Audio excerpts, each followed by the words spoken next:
My computer kept freezing, so I don't know if I'm actually live streaming right now or not, but let's just get on with it. This is Chantrell, in case you were wondering. She's my IT, which is possibly why nothing ever works.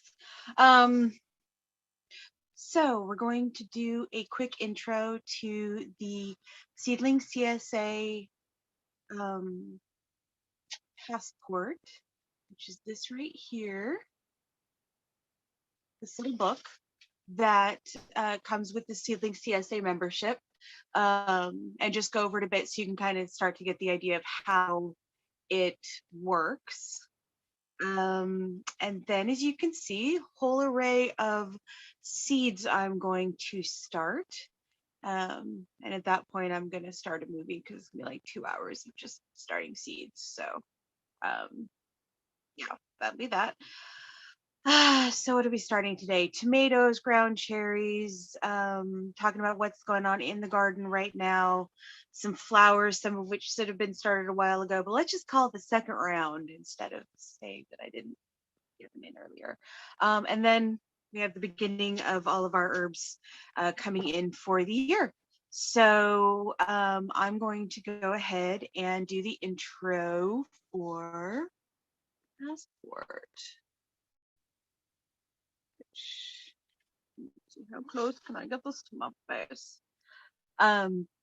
So essentially the way that the passport works, it's instead of breaking it down by month like I did it for last year, I'm doing it as a early season, mid season, based around moon planting and last frost and that sort of thing. So this is late winter, February, March, which is basically includes up into the end of March, because I believe our latest frost date is April 9th. Let's check that. But roughly around there. I believe Mother's Day is around the time where it's last frost. But what we're looking at this point is out in the starts that are the seedlings that are available for CSA members to pick up. And these are all early, have another week or two that frost might occur. And I'm going to turn off this weird lighting because it's making me ditzy. Yeah, a little more. That's better. What do you think?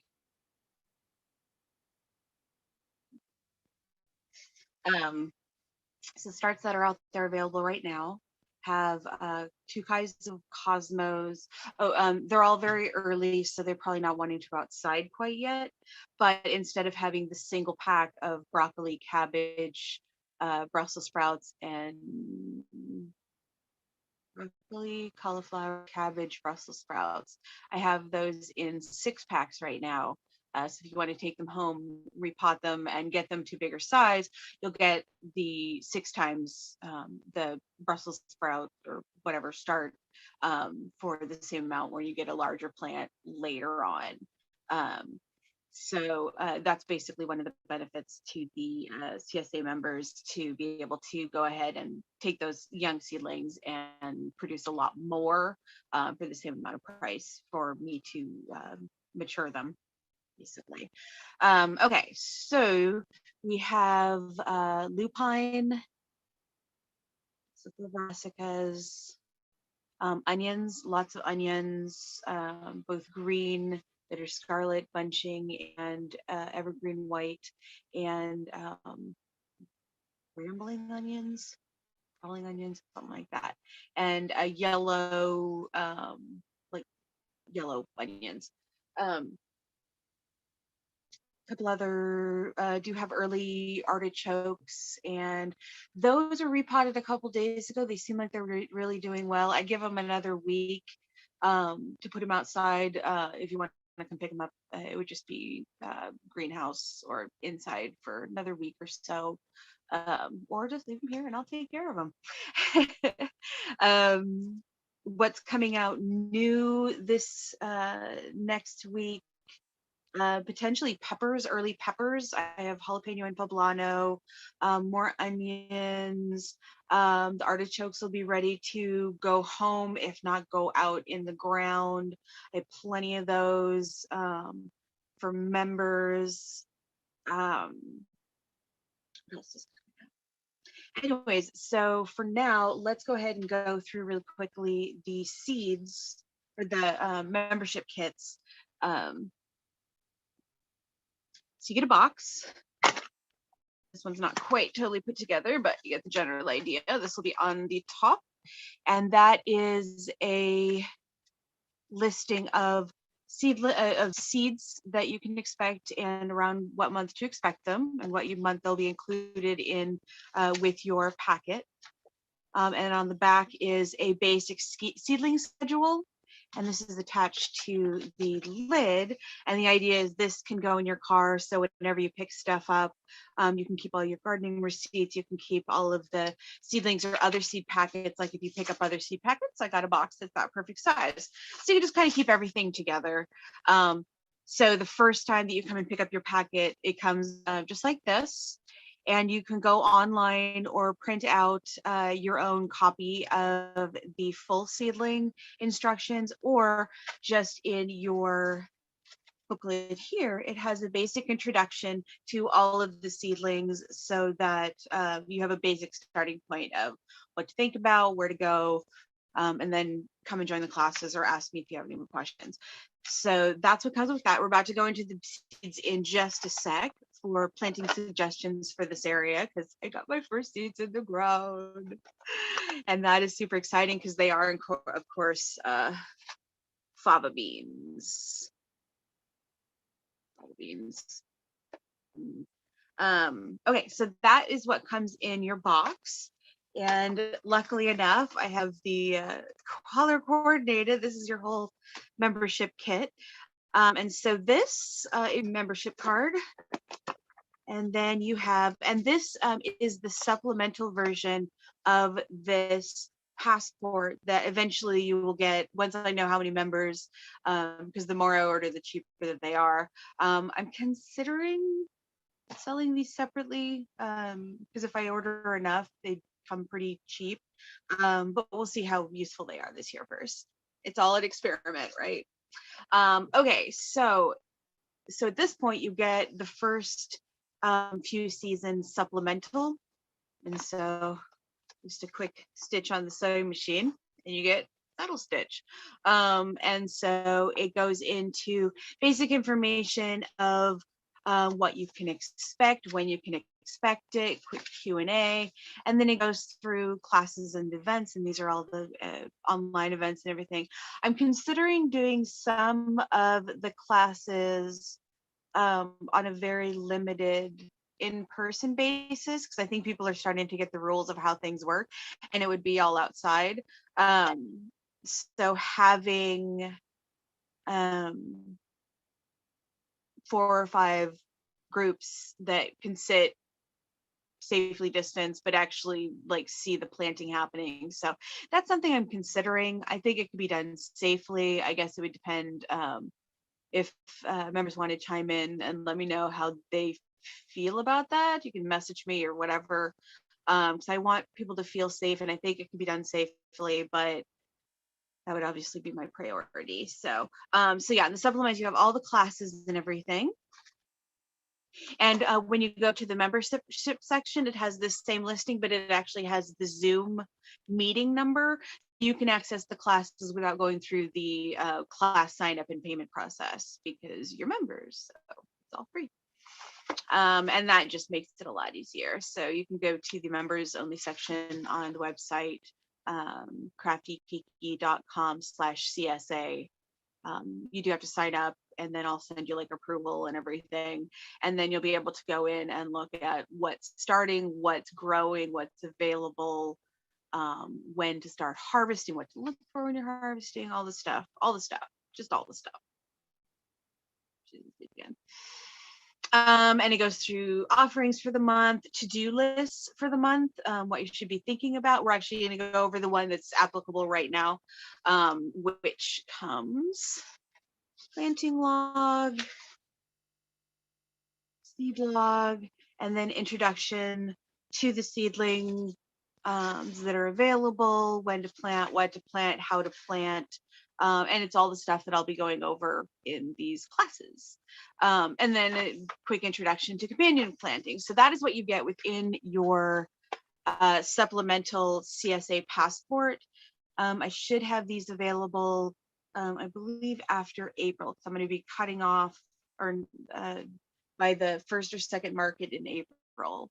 I'm going to be cutting off memberships pretty soon, just so that I'm able to focus on getting a wide variety in the amounts that people need. So also in this supplemental or in this membership kit, you get a couple of wall charts that you can either obviously put on the wall or put into your gardening binder or whatever.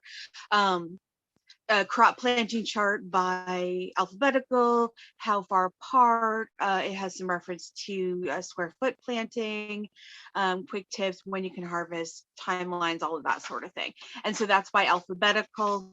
I've also done one that is chronological. So you can kind of go through and be like, okay, so in this time period, I should be planting this stuff. So you get that in alphabetical and chronological. The chronological one also includes the seeds starting on there, the direct sow seed stuff that we will be going over starting now, because I got my first seeds in, yay. And then finally, this is a full reference. You get the quick reference in the box, so you always have it with you of what seeds to expect and what seedlings to expect in different time frames. This is a full chart where you can see, not only does it give the expected first dates for everything, it gives the approximate range of how long I'm planning to have a regular crop of it, either for first planting, seasonal planting, or regular planting like beans and that sort of thing. Which is why down at the bottom you can see there's a certain number of seeds available. Granted, you'll probably need more than 3 or 6 or 4, however many seeds for different crops throughout the year.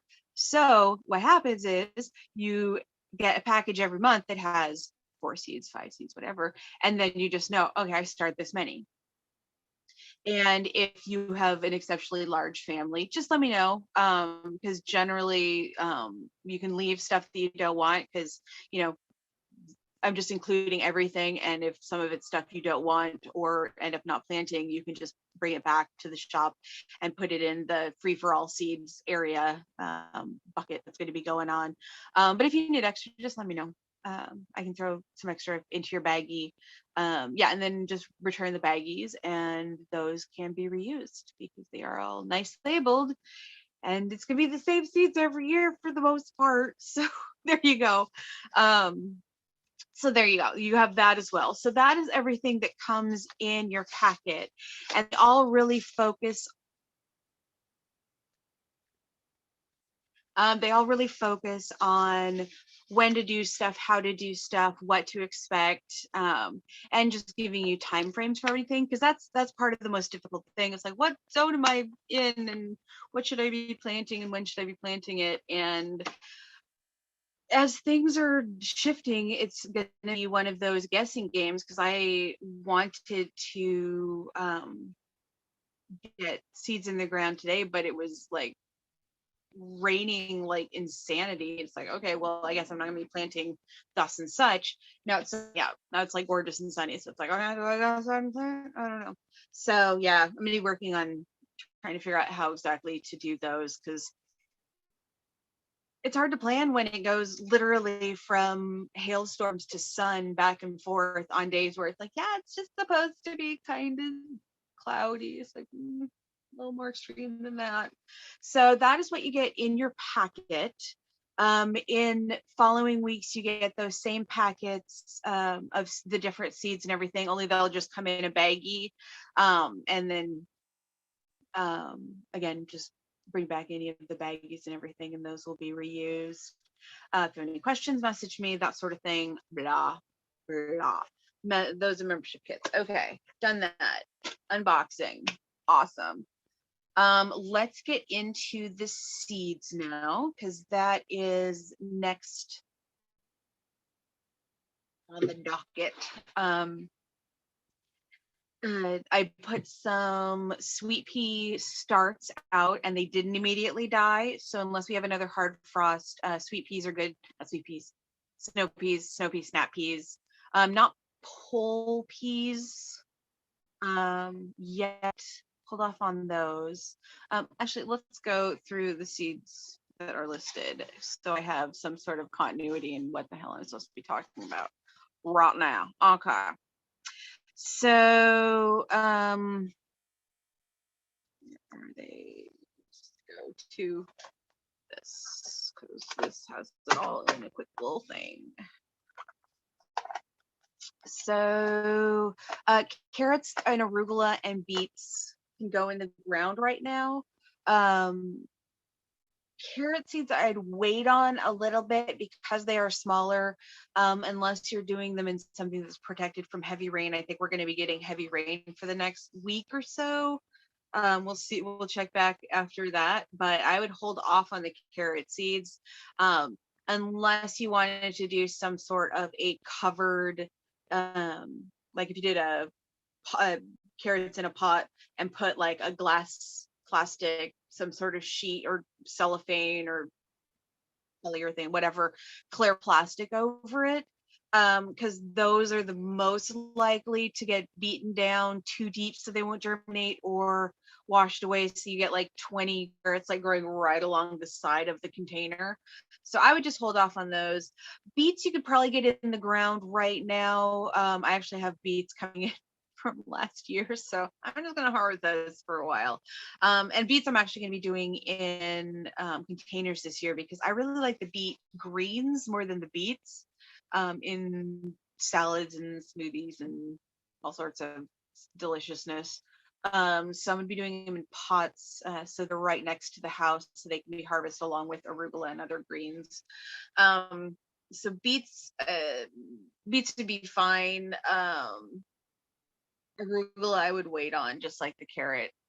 Same function as the carrot. Just the size of the seed would be the biggest concern. Beets are actually clusters, and have a lot more bulk and weight to them. So if you do plant them at this point, I would suggest packing them in pretty solidly, just so they don't get knocked down. Because if they get knocked down too far in loose soil, they're not going to germinate. Because you want it like 3 times the size of the seed. So if you just kind of rake your area or put out your pot, pat it down, put the seeds in, push them down to like second knuckle at the furthest, and then just cover them over and then pat them back down. That should do it to keep them at the right level to be able to germinate properly. I'm super stoked because my first seed every year that goes in is fava beans. It's like, okay, daffodils are out, time for fava beans to go in the ground.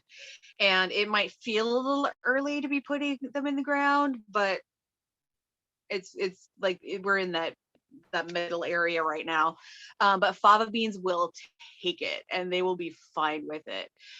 So I put it into an area that because beans and peas in general, and fava beans in this instance, are nitrogen fixers.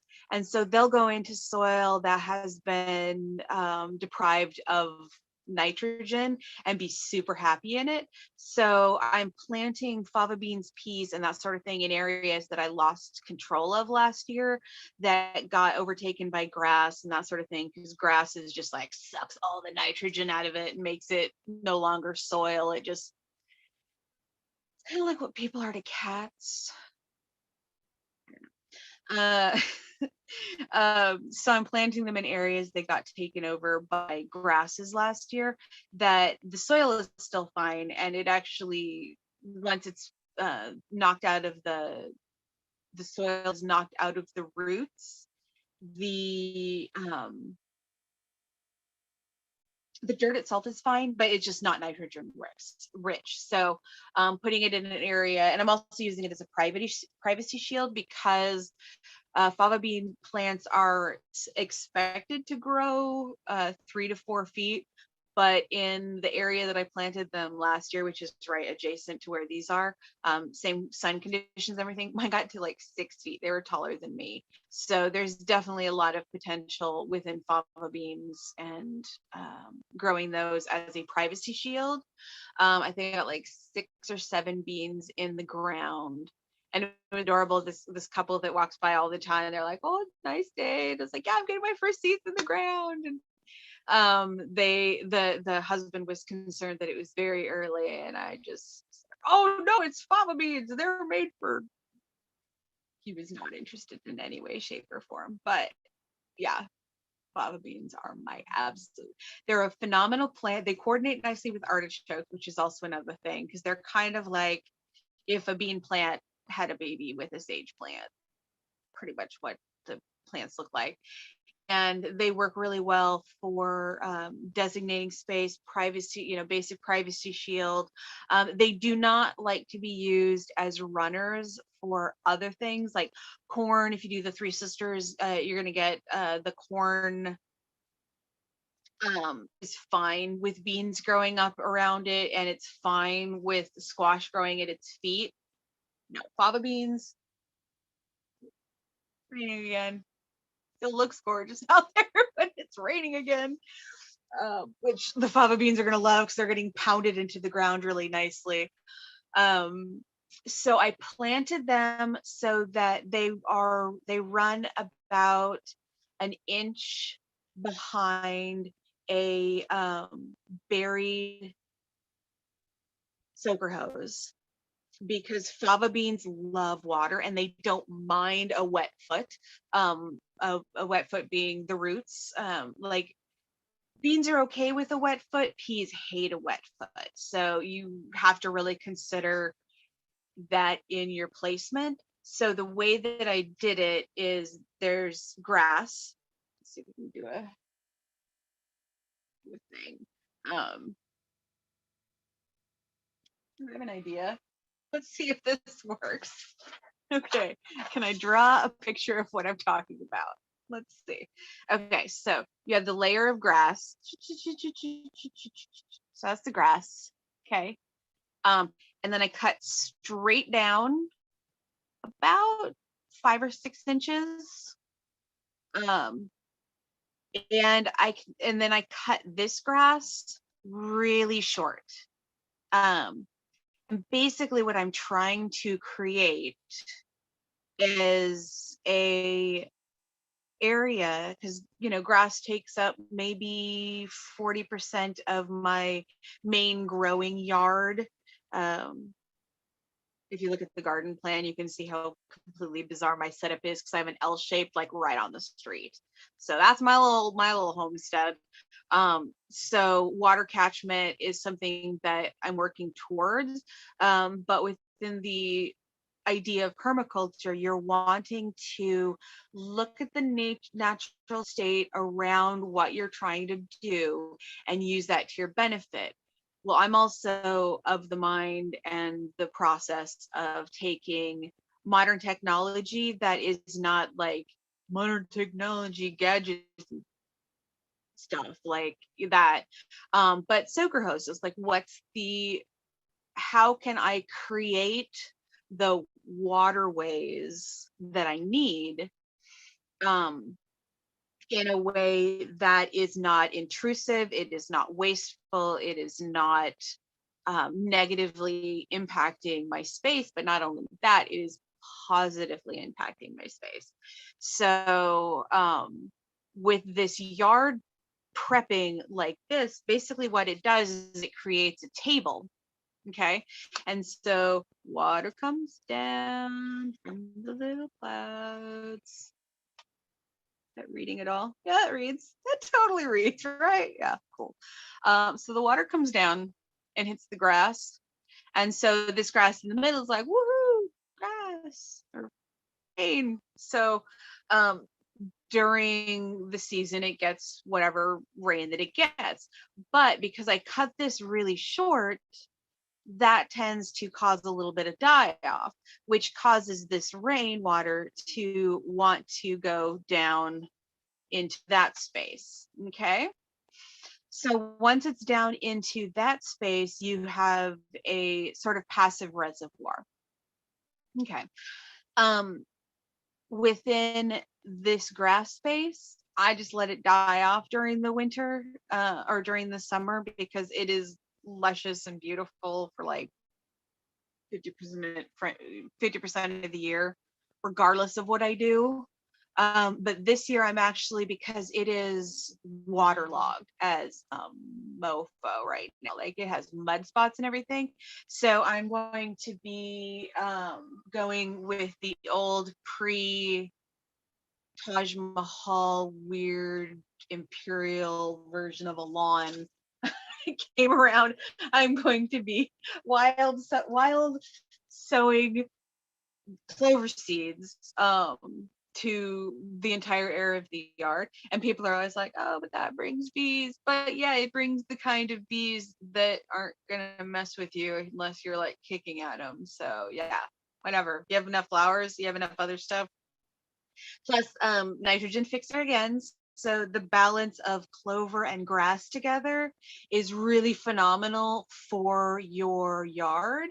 And if you are concerned about bees, like if you're going to have people over or something, all you have to do, because clover takes at least 3 or 4 days, I would say at least 3 or 4 days to grow flowers, because it's fast, but it isn't like, oh yeah, the next day. Like it's not bamboo, it's not going to grow 2 feet in a day. So if you weed whack or mow your lawn, just hit it on a low level a day or two before your event, it'll take out all the flowers. Bees will have nothing to be drawn to. So yeah, whatevs. So the planting of the fava beans. So this basically went like this. And it was just sort of grassy, overgrown, whatever, but really hardy, good soil with lots of worms underneath. So I dug out this here to kind of make it like that. Okay, so that's your ground now. You can see how the dirt just got moved from here to here to create a bit of a lip. Still have this reservoir that's going to catch all runoff water. And so then the soaker hose goes right here, and it's of course flat, but that's about the amount of space it takes up. And then you push the fava bean so that it's about right here. So if you're looking from above, here's your soaker hose. How's it look? Okay, I need long, darker lines. So that's that. Okay. You want to do your seed about right here, because what that does is it encourage it to be like, oh, there's water over here, because seeds will search out water. But what it can also do at this point, the reason you wouldn't plant it like right next to it or God forbid underneath it, because if it's getting water right there, it's not going to do a hardy root structure, and it's going to be constantly soaked. So not only is it not going to have a hardy root structure, which doesn't allow that balance that it needs to get a high plant, to get a healthy plant, to get that proper nutrition back and forth, and to get the proper re-nitrogenization of the ground. But it also, for a lot of beans, like I said, they don't like that wet foot. So it can also grow root structure more in this area that will be drier, that can function whether this part rots off, because that's the big thing you have to worry about, is a root structure getting mildewy or overwatered or underwatered, and it dies off. And so the rest of your plant is not getting enough energy to do what it needs to do. So plant the plant right there. That's about 2 inches, like, and just keep in mind there's your inch. Your knuckle is about an inch. So there's about 2 inches. So You got to be able to measure out yourself because I can never read the things on the tools or whatever. Okay, so, and then that's going to grow straight up. And you're going to get the beans and pods. Okay.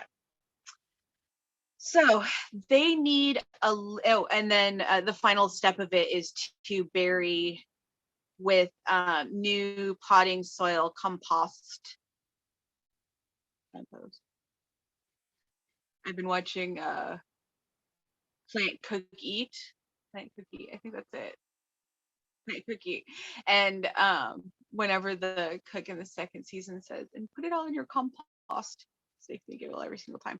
So anyways, so while you have the seed, you pile up your new soil and compost. That's just to give it a little bit of a boost right there, and then flatten that down so that you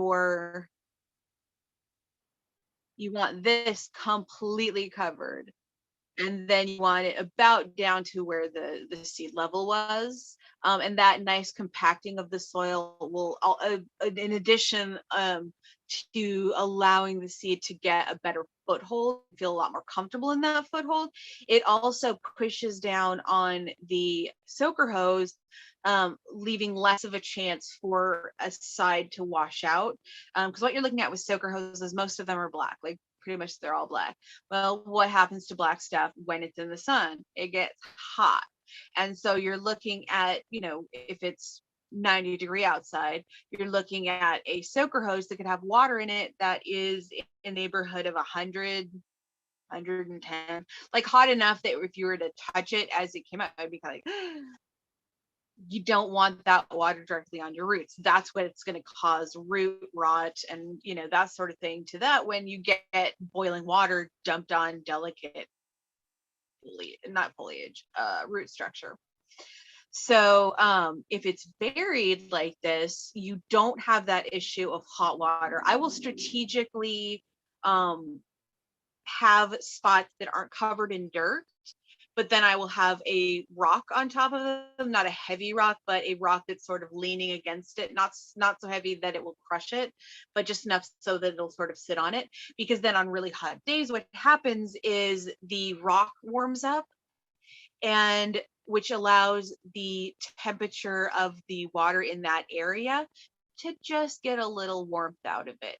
And even in the dirt, it's going to get a little warmth out of it. So you don't want to bury too far so it's like cold water, because that's another thing. It'll shock the plants if it's too cold, if it's buried so far down that it's not getting that nice, warm, gentle warm up through the day, and then you pump cold water through it. That can also cause your plants to go into shock. So creating artificial waterways to function within your permaculture design of your garden, you have to consider those things when you're doing it. But the nice thing about it is you consider it once, you plan it once, you execute it as best as you can. Like I never actually get my drip system in. Like I always plan a drip system, I never actually get it in. So I end up watering everything all year, but whatever. And you get as much of it in there as possible.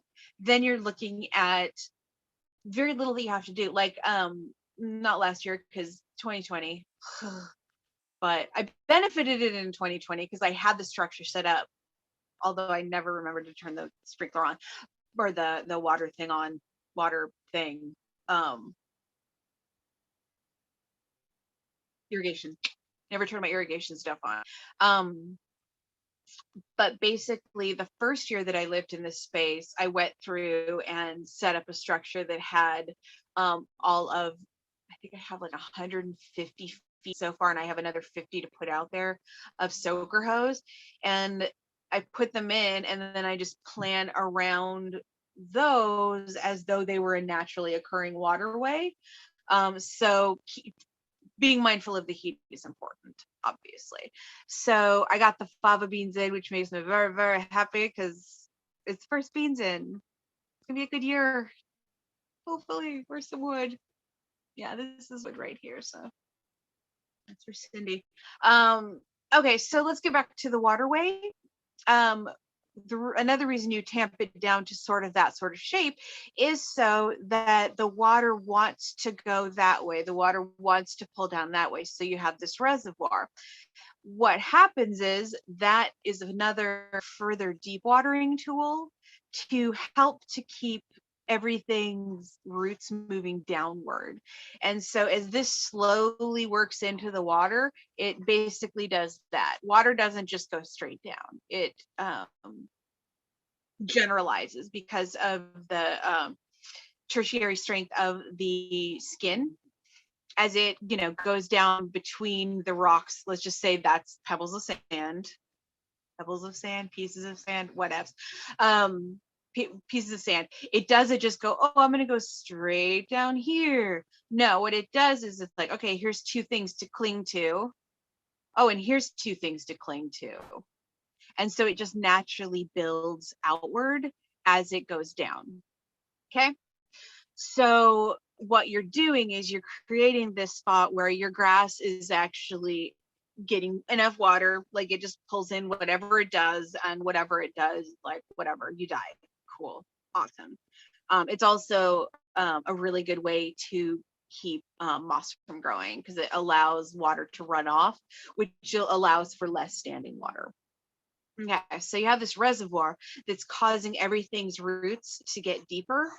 And that is going to, again, benefit that plant because it has a deep root structure, has a more consistent and accessible water source, and it gives more balance to the height of the plant, to the root of the base. So the next step of this process, I have moved all of this grass that was cut out of here and sort of taken off the top of this as this was taken down. So I have sort of a moving pile of compost that is sitting basically right here at this point. And what I'll do is, I believe next week I will, because what this is doing is it's killing off the extensions of grass that are infiltrating the area. And so what this will do is it will make it so that they don't bloom, because grass, basically with grasses, this is really handy to know when you're dealing with grass, because I don't use chemicals, in every area that I'm removing grass is either within the area that I'm going to grow other stuff. So I don't want to put something on it that's not going to allow stuff to grow. So knowing how it grows makes it removing it a lot easier. And secondly, the areas that aren't growing food, I just use an Epsom salt, vinegar, whatever. Because even though people are like, it doesn't work, like, yeah, it doesn't work like fucking poison, because it's not poison. So it's not going to work as good as poison if it's not poison. What it is a natural compound that cuts off the nutritional supply, but it has to be used in a particular way. So we'll go over that at some point. I might have done something on that at some point, but yeah, it has to be done at a certain time in a certain way, and then your weeds will go away. But anyways, so the way grass works, you think of grass as being droop like that. Okay. Well, that is the end result from the structure of the actual plant, which is actually a lot more, if you think of it as a like a firework, like big school, old school firework. What do those do? They shoot up. Okay. Then they go, ooh. And then they do this. Okay. That's a firework. And then the really cool ones then go boop, boop, boop, boop, boop, boop, boop. Okay. Do that on all of it, but I'm not going to boop around the whole thing. So that's what you're looking at with grass seed. Basically, let's say grass gets to a stone. Okay. Just gets to a basic stone. Or it's a brick that you've used as the divider, or it's just a stone in the ground. Anyways, so this grass, which looks like this, actually just sends out one twine, and it'll go, keep trying to find a way up. Oh, it found a way up. Then you'll have in the ground one shoot that comes up. Oh, there's nothing blocking it. It's getting sun. So what happens? This goes and blooms, and then sends out another one that goes and blooms. And as it fills in, all this space eventually turns into that. So what we're doing when we cover this up is artificial stone. It gets there, but it's like, oh, I'm not getting my sun here, so it doesn't bloom. All it does is it keeps shooting this up until it's like, oh, okay, now I'm in the sun. Now it's getting that play. So it'll bloom right there. But if it's on a pile of grass, all you have to do is roll this back and then take out these underground tubes, the main offshoot thing before it blooms, and those are really easy to remove. It's when the little blooms fill in and it becomes a blanket, and then you either have to cut it off or clip and flip or that sort of thing. But that's what I am doing with right here. As these grass pieces start to come back, because it was all covered in grass, and I just rolled that back and readjusted everything. I'm definitely going to have grass sprouting over here, but over here it doesn't matter because it just is going to get rolled back. And then about 6 inches, I would say, which is generally hang loose. Okay, I should measure that so I'm not like totally off, but yeah, it's about 6 inches. Anyways, from around where the fava beans are, it would just be one hang loose. And so you're about right here. And once this is rolled back and sits here, then this is continuing to kill off the grass and keep that down so you can continue planting stuff here, which after the beans are back up. It's about 6 inches from your fava bean, which is right here. So you can see that. You see that? Yeah, there's your fava bean. What?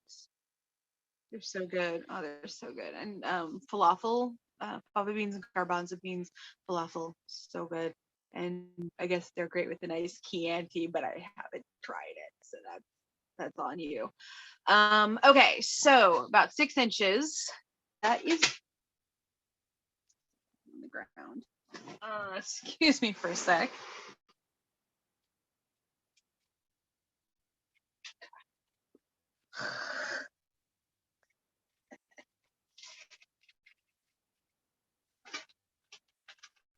Okay.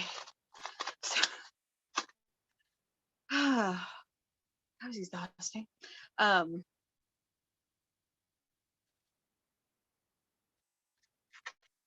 That is where I will put in runner beans. And these are can be known as French beans. I think they're known as they're called French beans or French style beans on that show. And these are called broad beans. So broad beans, fava beans, whatever you want to call them, in the front here, 6 inches back. Got the I think these are Royal Burgundy. Yeah, Royal Burgundy. And those go here. And those are beans that require support. So what's going to happen here is I'm going to, in an upper view, have the fava beans would be right here. The purple, scarlet, or I was out in the garden for 5 hours yesterday, so my brain's not working today. Yay. Words, the wonderful words. So the beans are going to be right there. And then I'm going to be putting a support fence, which is actually old, like the crisscrossy, like metal displays that you'd see in retail locations. I use those as fences. And so there's going to be a panel that's going to go on this side. because you want that on the sun side, because the tendrils and everything are going to reach for those. And so my morning sun comes in this direction, and my afternoon evening sun comes in from this direction. And then there's a little bit of midday um, semi shade, although that might not be the case this year, because after that ice storm, I got a lot less tree. The Japanese maple is a lot shorter, so these might be really happy this year. So we're gonna have one panel of those. So I think I said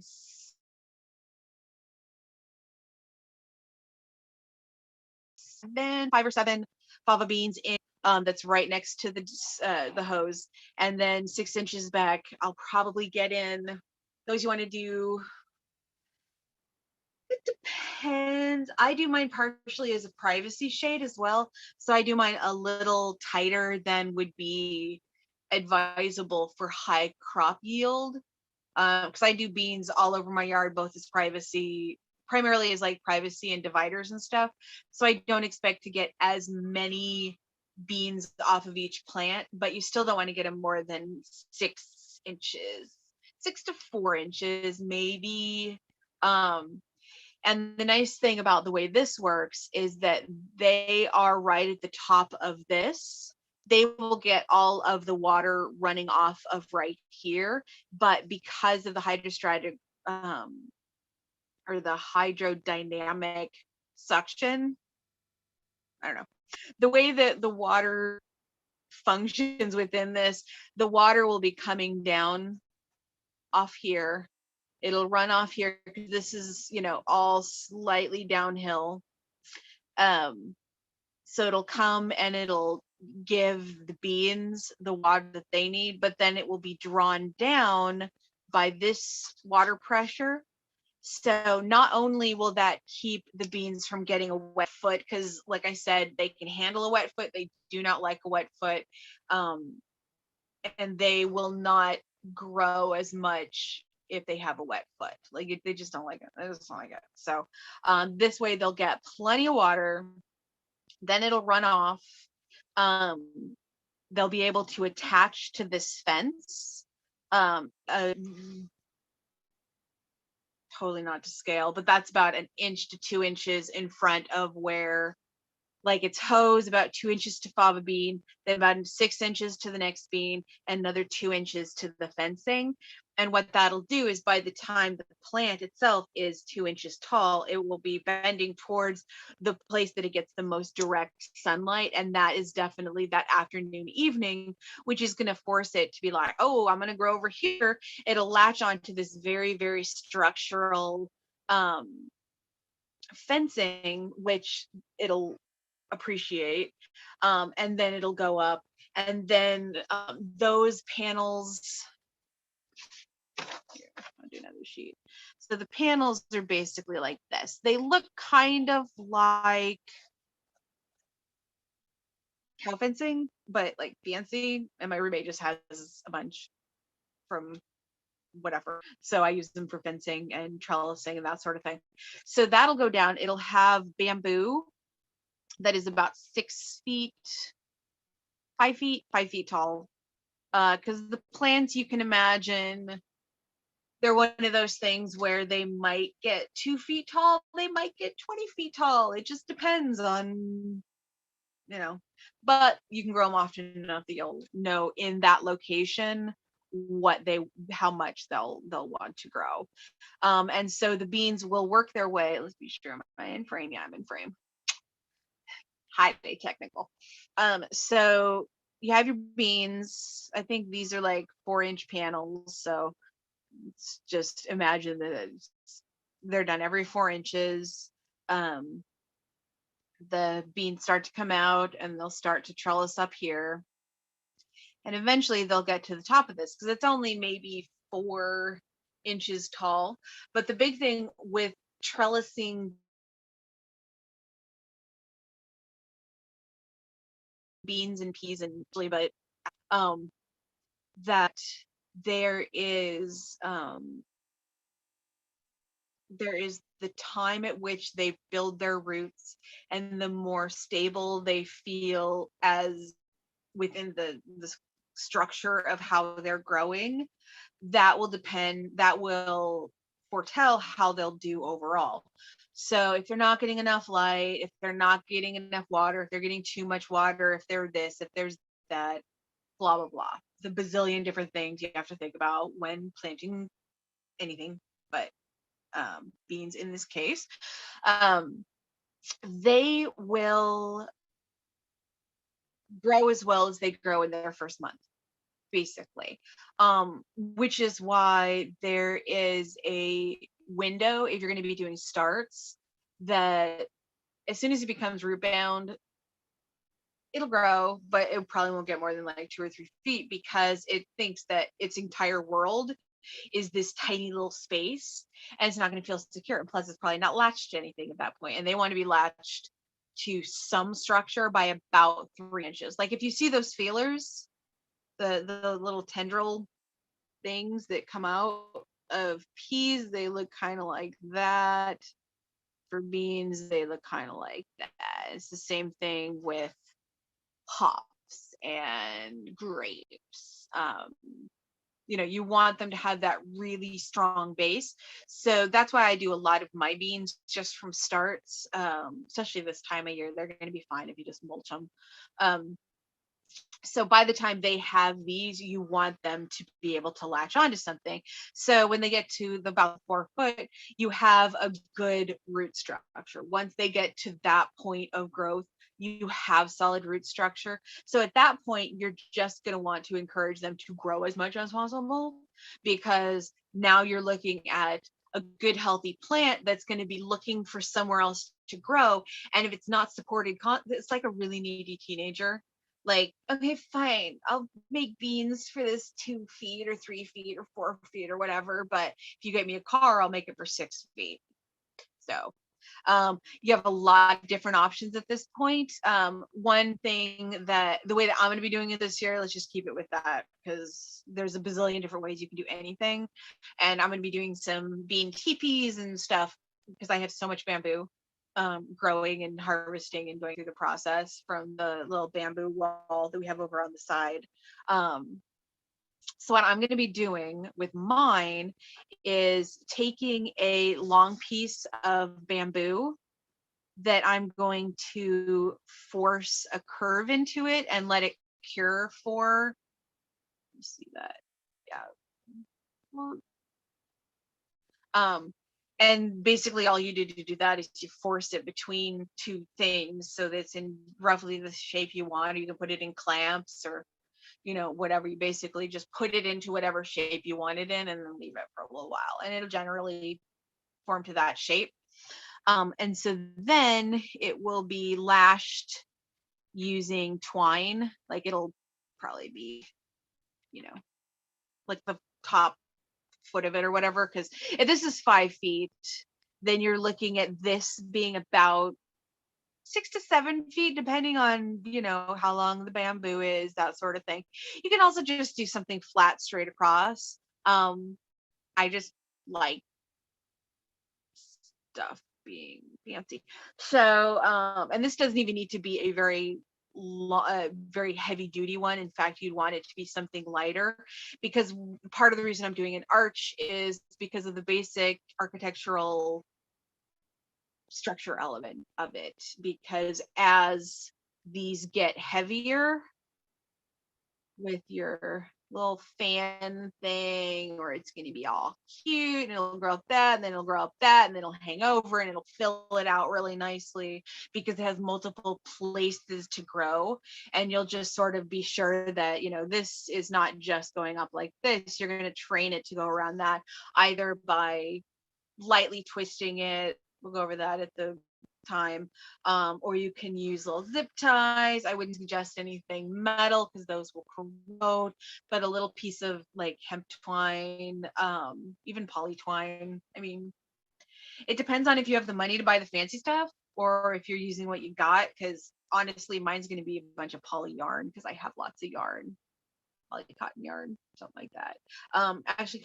Actually poly yarn would probably be better than cotton, because you also have to consider you don't want to choke off the plant.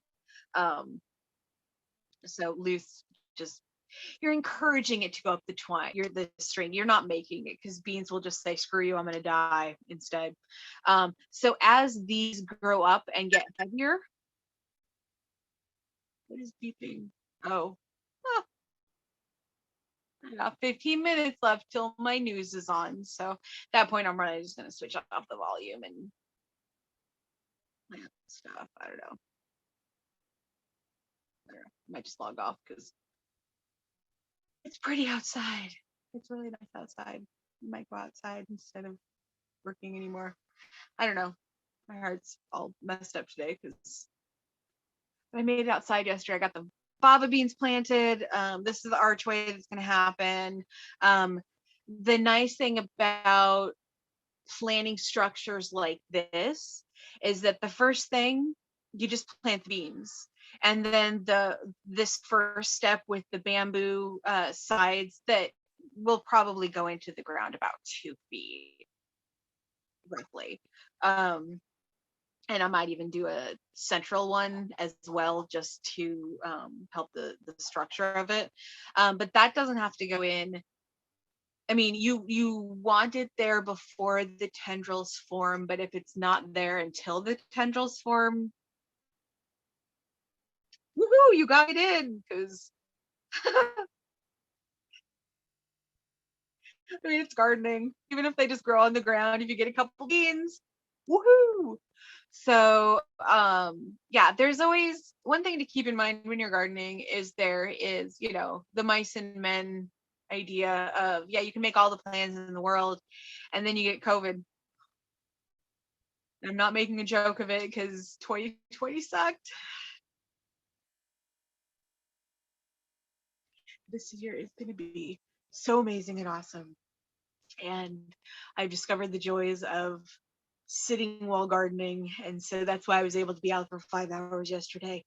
So I just have my pad and I sit and I shift myself around and I just do a foot at a time.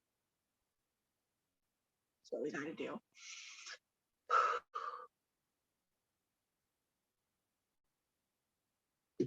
Okay, so what is next? Let's go through something else. So that's what I did yesterday.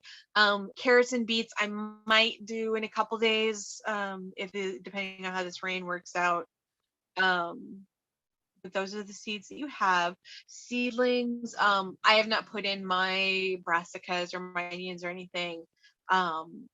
I am hardening a bunch off in my driveway right now, so that I get some really hardy ones in, because I still have purple sprouting broccoli sprouting from last year, so I'm not in a huge rush, because it seems really happy. Like, I have two different ones just putting stuff off, so I think I'm gonna have a broccoletta stir fry or something at some point. I don't know. So I haven't put those in yet. Onions, I have green onion, or I have chives in the garden and green onions that I overwintered. So I don't really need any of those yet. But if you do want to put yours in, suggest doing pretty heavy mulching. With those, you can do a green mulching where you just take grass clippings and basically make sort of a little bed, like a donut around the start, to give it some extra warmth in the ground. And it's even possible if you take a mason jar, although my favorites are these ones. This is random stuff from all kinds of projects, but the size and shape of this, perfect for a greenhouse, for a little emergency greenhouse for crops, because it doesn't allow water to get through, so that's a consideration you need to keep in mind, depending on how your watering process goes. But if you put that upside down over the start, pat it down, get it in there good, put that just over the start, and then mulch around it, you're looking at a space that is going to not be accessible to dew frost, because that's the biggest issue for a lot of starts, because the dew will come out, and then just before sunrise the temperature dips. I don't know why. It's just how it works. And you get dew frost. And that is the big one that kills seedlings, because it can happen even when it doesn't seem like it's frost yet. Like at 36, 35 degrees, you can get dew frost. Um, Especially if it's in an area like I had some starts on a table outside, and a bunch of them died off, but it was broccoli, and I have like 200 of those going. So, and I lost maybe 20, but it's because I had it on the table and it wasn't able to keep that temperature regulated. So at this point, I have all the starts down on the cement for the most part. So if you're going to put it out, consider the greenhousing, especially for the really young ones, and mulch. Though I'm going to wait. I think by next weekend will probably be good to get those in the ground. Um, Okay, so to-do list. See that? Probably not. Prune. Really awkward position to be reading this. Prune bushes and shrubs back to allow for best light in planting areas, and to release nitrogen to naturally enrich soil. I just did this yesterday and it was so cathartic. It was really, really nice, because I have a couple of bushes that just drive me nuts, and everything got really overgrown last year, and that was after 1 year of a good pruning from just general not being pruned for a while. So I cut a bunch of stuff really far back, and what you're looking at with both trees and with bushes, plants, whatever, when top part of it dies, an equal and opposite amount of the root structure dies, and so that enriches the soil. Shorthand, lots of nitrogen in the soil, sudden dump of nitrogen in the soil.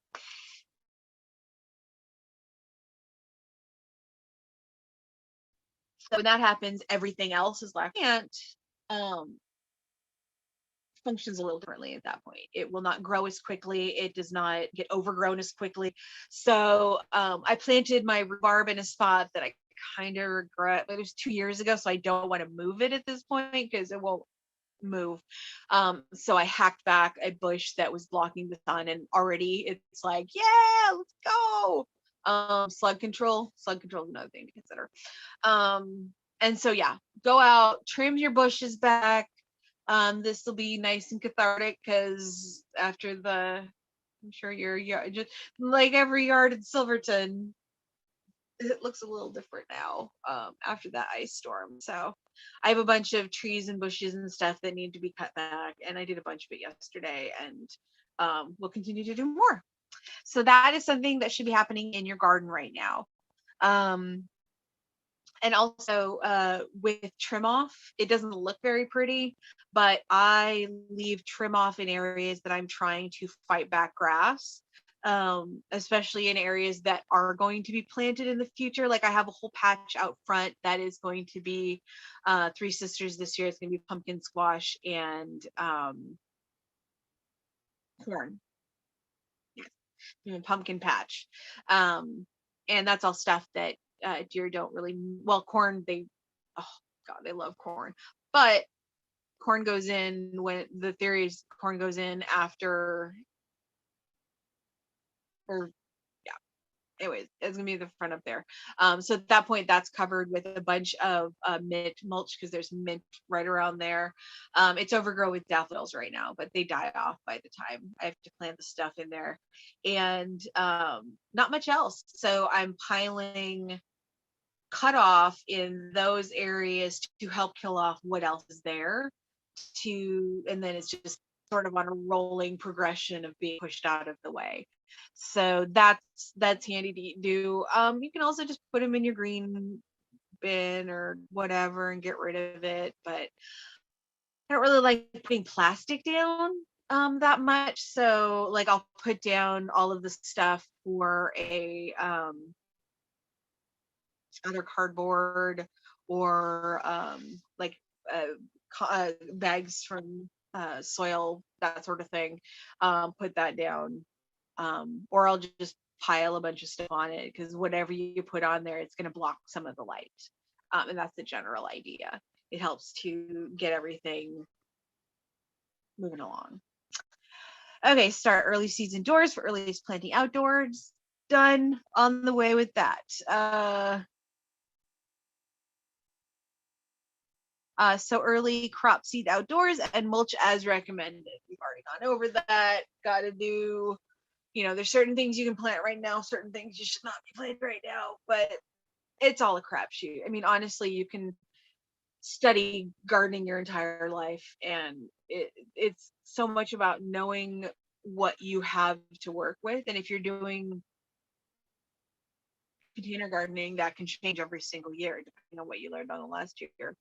If you're doing the kind of thing I'm doing, where I'm trying to convert a traditional landscape garden into a intensive gardening or intensive farming micro farm scenario, but doing it in a no budget, all natural, procedural sort of way. And I have a 5-year plan, and I lost last year, but it still feels like it's on track. So yeah. Okay. Prep new bed areas and look for new planting areas where possible. I was looking around and realized that there's some additional stuff that I want to put in this year, that really function as anti-infiltrator, like putting in stuff in an area that I don't care if deers go, that will encourage the deers to go to that area.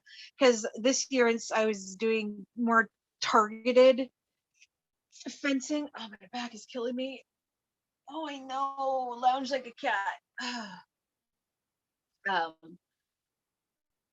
I'm putting up more generalized fencing to keep deer out of my main area. So part of that process is encouraging them to go elsewhere, and encouraging cats to go elsewhere. So they're litter boxing not in my food area, and small rodents and all that sort of stuff. So it's a whole process. We'll definitely go over that at some point. But the first part of it that I'm considering at this point is fencing that's going up, and attractive plants in areas other than not in the areas that I don't want stuff to be. So for deers, the deers have been totally digging on my kale plants. I don't want them to do anymore because I want to dig on my kale plants. So I have overwintered kale plants that I'm just going to plant in the back area that actually runs. There's like a 10-foot corridor in the back of the house, and so back there I'm going to plant a bunch of kale, because that is one that I don't really have to do anything with, and it'll just keep coming back, and it'll encourage the deer to go down that alleyway rather than trying to mess with my fencing area. The other one is cats. There's a lot of cats in the neighborhood, and so this year I'm actually starting catnip, because I don't have to worry about attracting cats. There's cats everywhere. There's like so many cats. There's like cats that leave the door open. There's cats that just like wander in the house, including my roommate's cats, but they're allowed in.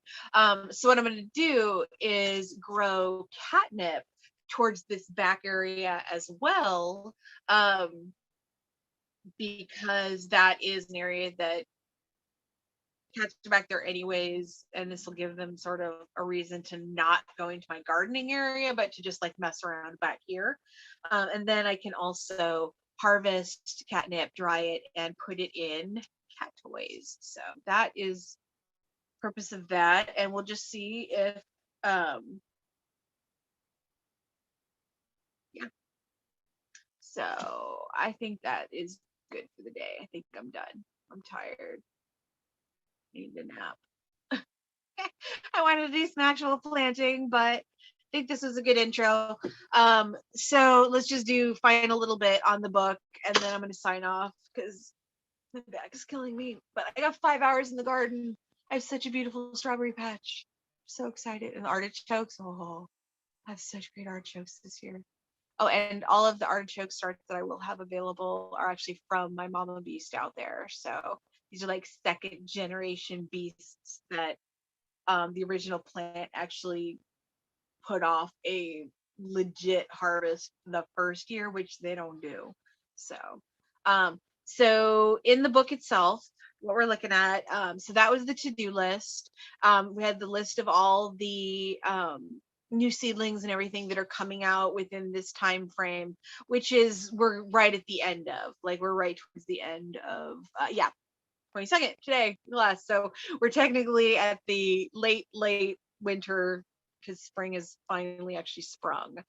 Um, so planting log, you can keep track of what you bring home, what kind, where you plant them, how you plant them, that sort of thing. Just so you have reference each year because you can look back on your passport and be like, oh, I started my tomatoes at, or, you know, I put my cabbage in the plant this year and I lost 3 to frost. So next year I should put greenhouses up or whatever. Um, and then you have an introduction to each of the individual uh, seedlings and the seeds that you'll be getting that include tips and tricks on planting, ideas for how to cook them, how to consider placement, all of that sort of thing. And this is just for your reference. There's also a much more extensive version of these at the CSA website. I went over that a little bit because we've come to the end of the supplemental. And so members can come in and get their full one in the next couple weeks. Companion planting, benefits of companion planting, a quick chart for referencing, especially as you're putting in things like your first plant, you want to know what to plant in that area and everything. So that's just handy for your planning process. And we're in early spring. We're almost there. That is going to be next week.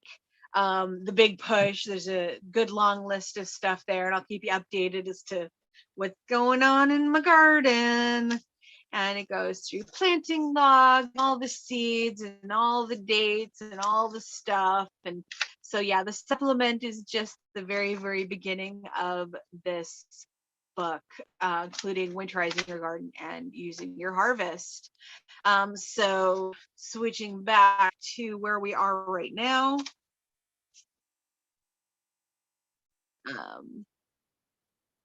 In the next little while, I am going to be planting all of these flowers. Those are already in the ground, and I'm going to be starting tomatoes. And the tomatoes I'm going to be doing the bean or the pea starting method that I went over a month ago or whatever it was, where you use toilet paper and a Ziploc bag. Because tomatoes are one of my favorites, and I will probably have the neighborhood of 1,000 tomatoes plants coming out this year, roughly, based on the kinds and the quantity and variety that I'm wanting to get. So there should be plenty of those. Tomatoes are one of my favorite things to grow, even though I couldn't eat them last year. I'm really looking forward to a big harvest this year. So yeah, that is quick introduction to the passport, to the CSA member passport this year. If you have any questions, let me know. And I'm going to go ahead and take a breather and then come back and do some planting. So might go live for that. I don't know. I think I'm kind of done for today. But yeah, it's beautiful out right now. So I might just go and hide in my garden with the cat. Although the cat seems pretty happy to be inside. All right, say goodbye, Chanterelle. Oh, bye, Chanterelle.